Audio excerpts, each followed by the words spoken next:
ሰላም ጤና ይስጥልን ክብራትና ክብራን የቻናላችን ቤተሰቦች ዛሬ ዓለም በአንድ ትንፋሽ የምትጠብቀው አንድ አስደንጋጭ መረጃ በእጃችን ገብቷል። በመካከለኛው ምስራቅ ያለው ቀውስ አሁን ወደ ቀይ መስመር አልፏል።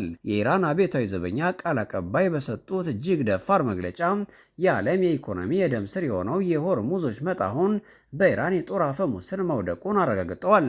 ማንኛውም የአሜሪካ የጦር መርከብ ወደዚህ ወሽመጥ ከተቃረበ ምላሻችን ምህረት የለሽ ይሆናል ሲሉ አስጠንቀዋል። ነገር ግን ትልቁ ዜና አይደለም።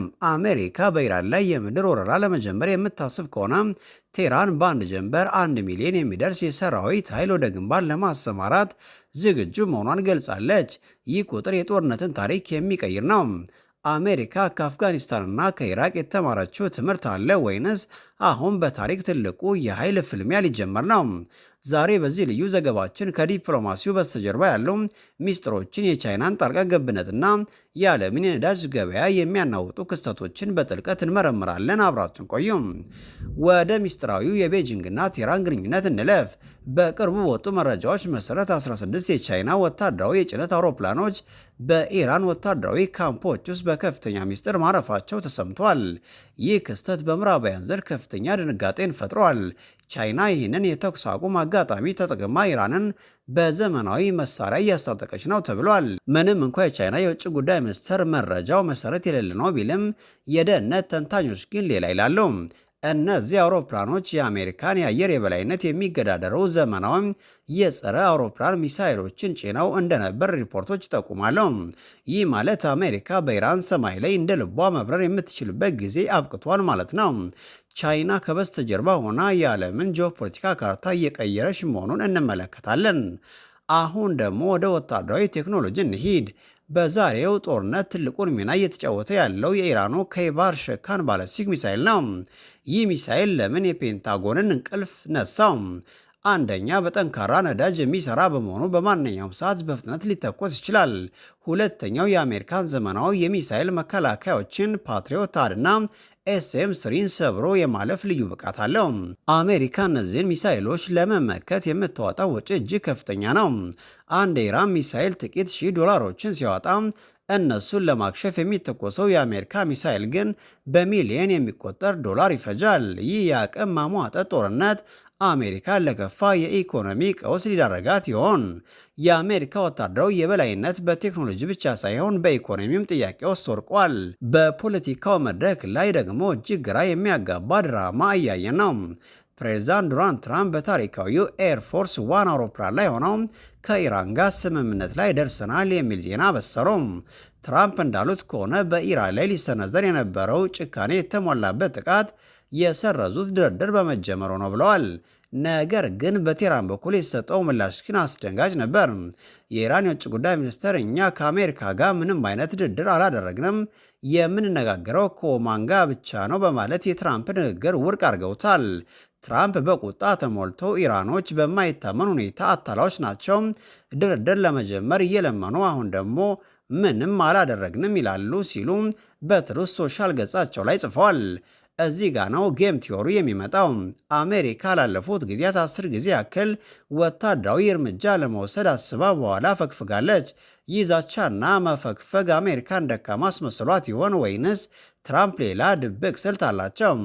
ጆርጅ ዋሽንግተን በ1976 ያስጠነቀቁት ከባዕድ አገራት ምስቅልቅል ራሳችሁን ጠብቁ የሚለው ምክር አሁን በዋሽንግተን እየተተገበረ አይደለምን? በመጨረሻም የዚህ ሁሉ ቀውስ ውጤት ወደ እያንዳንዳችን ቤት ዘልቆ ገብቷል። የሆርሙዝ ወሽመጥ የዓለምን 20% የነዳጅ የሚያልፍበት መስመር ነው።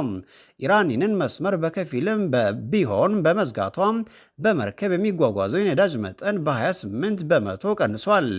ምንም እንኳ የትራምፕ ስምምነት አለ የሚል ዜና የነዳጅ ዋጋን ለጊዜው በ4.5% ዝቅ ቢያደርገውም ሁኔታው ግን አሁንም በአስተማማኝ ደረጃ ላይ አይደለም።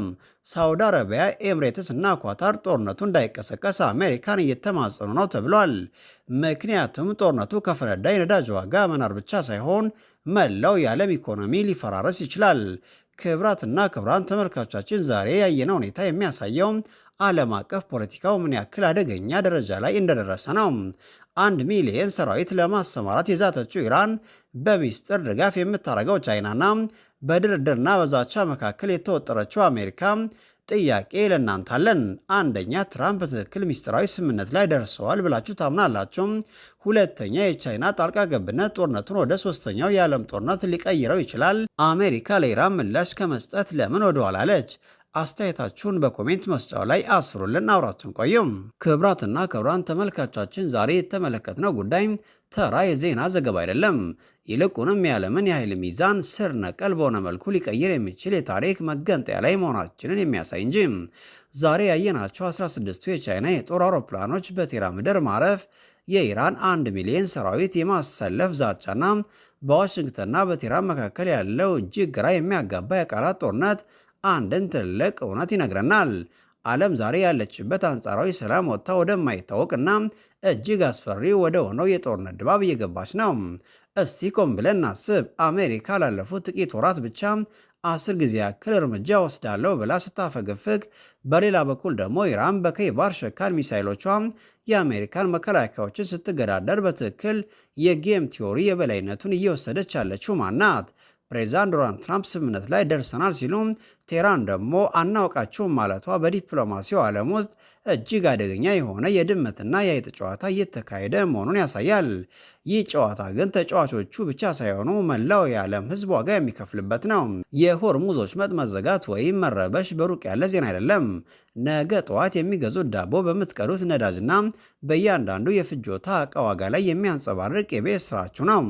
የዓለም ኢኮኖሚ የደም ስር የሆነው ይህ ወሽመጥ በኢራን የጦር አፈሙዝ ስር መውደቁም፣ ቻይና ደግሞ ከበስተጀርባ ሆና እሳቱን ማቀጣጠሏ ለምዕራባውያን የበላይነት ትልቅ ፈተና ሆኗል። ጆርጅ ዋሽንግተን ከ200 ዓመታት በፊት በስንብት ንግግራቸው ላይ ከባዕድ አገራት ምስቅልቅል ራሳችሁን አርቁ ሲሉ ያስጠነቁት ማስጠንቀቂያ ዛሬ በዋሽንግተን ፖለቲከኞች ጆሮ ውስጥ እንደ አዲስ እያስተጋባ ነው። ነገር ግን ጥያቄው አሜሪካ ማፈግፈግ ትችላለች ወይስ ማፈግፈጓ ራሷን ለማጥፋት ምክንያት ይሆናል? አንድም ጥይት ሳይተኩሱ ይህንን ጦርነት እያሸነፈ ያለው ሚስጥራዊ ተጫዋች ማን ነው? ቻይና፣ ኢራን ወይንስ አሜሪካ? ሌላ ድብቅ ካርድ በእጇ ይዛ ይሆን? መልሱን ለጊዜው እንተው። ነገር ግን አንድ ነገር እርግጠኛ ነን። የመጪው ድርድር ዕጣ ፈንታ የዓለምን የነዳጅ ዋጋ ብቻ ሳይሆን የሰላምና የጦርነትንም ምርጫም ይወስናል።